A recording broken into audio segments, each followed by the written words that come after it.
নমস্কাৰ এনিভাৰ 24 চাই থকাৰ বাবে ধন্যবাদ জনাইছো। এই মুহূৰ্তত ৰাজনৈতিক ক্ষেত্ৰৰ এটা ডাঙৰ ব্ৰেকিং নিউজ লৈ অহাৰ চেষ্টা কৰিছো। এই মুহূৰ্তৰে বিগ ব্ৰেকিং নিউজ, নৱশৰণীয়াৰ বিপদ নিশ্চিত। সাংসদ নৱশৰণীয়াৰ বিৰুদ্ধে এতিয়া সৰব হৈ উঠিছে ন্যায়ালয় আৰু নৱশৰণীয়াৰ সাংসদ পদ যোৱাৰ সম্ভাৱনা আছে। এই মুহূৰ্তত সবিশেষ খবৰ লৈ অনাৰ চেষ্টা কৰিছো। কোকৰাঝাৰৰ সাংসদ নৱকুমাৰ শৰণীয়াৰ বাবে দুখবৰ। নিৰ্বাচনত প্ৰতিদ্বন্দ্বিতা কৰিব নোৱাৰিব নৱকুমাৰ শৰণীয়াই আৰু শৰণীয়াৰ সাংসদ পদ খাৰিজ হোৱাৰ সম্ভাৱনা। শৰণীয়াই দাখিল কৰা SITৰ প্ৰমাণপত্ৰ নাকচ গুৱাহাটী উচ্চ ন্যায়ালয় আৰু নৱকুমাৰ শৰণীয়া বড়ো কছাৰী মূলৰ নহয় বুলি ৰায় প্ৰদান কৰিছে ন্যায়ালয়ে। এই মুহূৰ্তত সেই খবৰ আমি আপোনালোকক জনাইছো। এটা ৰাজনৈতিক বিগ ব্ৰেকিং নিউজ এই মুহূৰ্তত জনাইছো। কোকৰাঝাৰৰ সাংসদ নৱকুমাৰ শৰণীয়াৰ বিৰুদ্ধে এতিয়া সৰব হৈ পৰিছে ন্যায়ালয়। নিৰ্বাচনত প্ৰতিদ্বন্দ্বিতা কৰিব নোৱাৰিব পাৰে নৱকুমাৰ শৰণীয়াই আৰু শৰণীয়াৰ বিৰুদ্ধে সাংসদ পদ খাৰিজ হোৱাৰ সম্ভাৱনা আছে। শৰণীয়াই দাখিল কৰিছিল SITৰ প্ৰমাণপত্ৰ আৰু সেই প্ৰমাণপত্ৰ গুৱাহাটী উচ্চ ন্যায়ালয়ে নাকচ কৰিছে।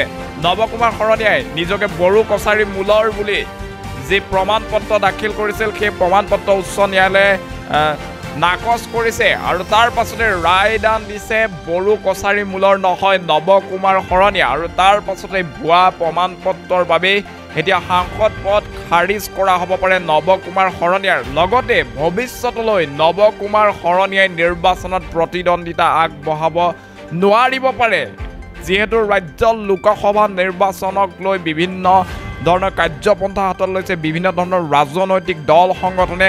আজিৰ দিনটোত দেখা পোৱা গৈছে যে ভাৰত ন্যায় যাত্ৰা, কংগ্ৰেছৰ ভাৰত ন্যায় যাত্ৰা অসমত আহি উপস্থিত হৈছে ৰাহুল গান্ধী। তাৰ সমান্তৰালভাৱে কিন্তু বিজেপিয়েও ইতিমধ্যে কেইবাখনো ৰুদ্ধদ্বাৰ বৈঠকত মিলিত হৈছে আগন্তুক লোকসভা নিৰ্বাচনত কেনেদৰে অৱতীৰ্ণ হ'ব আৰু লোকসভা নিৰ্বাচনৰ প্ৰাকখনত এই মুহূৰ্তত নৱকুমাৰ শৰণীয়াৰ এক বিপদ নিশ্চিত হৈ পৰিছে। নৱকুমাৰ শৰণীয়াৰ বিৰুদ্ধে ভয়ংকৰ অভিযোগ আছে। তেওঁ SITৰ যি প্ৰমাণপত্ৰ দাখিল কৰিছিল সেই প্ৰমাণপত্ৰত উল্লেখ কৰিছিল যে তেওঁ বড়ো কছাৰী মূলৰ ব্যক্তি, কিন্তু উচ্চতম ন্যায়ালয়ে সেই প্ৰমাণপত্ৰ নাকচ কৰিছে আৰু তেওঁলোকে উল্লেখ কৰিছে, উচ্চতম ন্যায়ালয়ে ৰায়দান দিছে যে বড়ো কছাৰী মূলৰ নহয় নৱশৰণীয়া আৰু তাৰ পাছতে এতিয়া নৱশৰণীয়াৰ যি সাংসদ পদ আছে সেই সাংসদ পদ খাৰিজ হোৱাৰ পূৰ্ণ সম্ভাৱনা আছে। তাৰ সমান্তৰালভাৱে নিৰ্বাচনতো প্ৰতিদ্বন্দ্বিতা আগবঢ়াব নোৱাৰিব পাৰে নৱকুমাৰ শৰণীয়াই।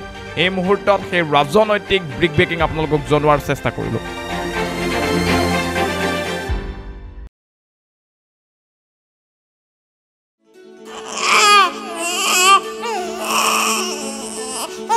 অভিনন্দন, আপোনাৰ এজনী ছোৱালী জন্ম হৈছে।